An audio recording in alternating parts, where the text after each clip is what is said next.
Yeah, we're heading back to Kenosha, I think, Andy.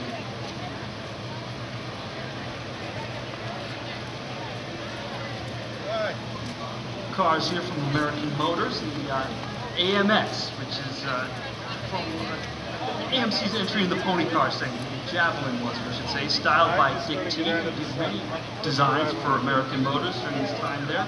The car was built over 2 generations, from 1968 to 1970, and then the second generation from 71 to 74. And the Javelin was the last of the pony cars to be introduced, kind of coming at the tail end of the introduction of the pony cars.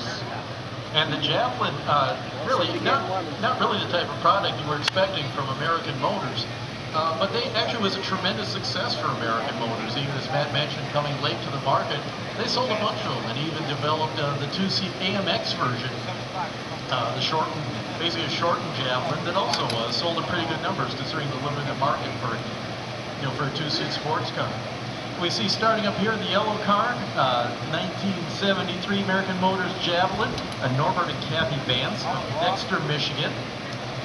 Next up, far side here, we have 1974, and this is a Javelin AMX, courtesy of Ron Rogers of Berkeley, Michigan.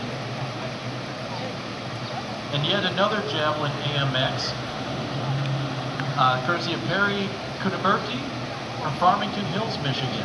And we're all seeing the second generation Javelins here, the 68 to 70 models. Really smaller car, but like kind of like the Mustang grew, the Javelin grew a little bit.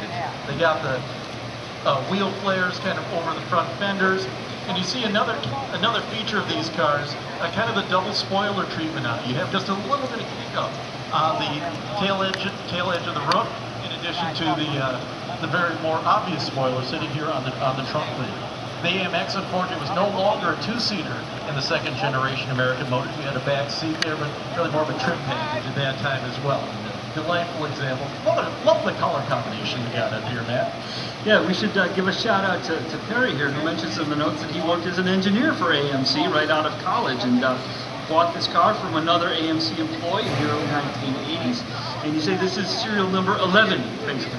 There you go, for that model year. And you mentioned here that the first 10 cars were used for government crash tests, so essentially destroyed. I make sure I phrase this correctly, but I think it's fair to say this is the lowest surviving VIN number, 1973 Javelin AMX. So there we go, that's a special car.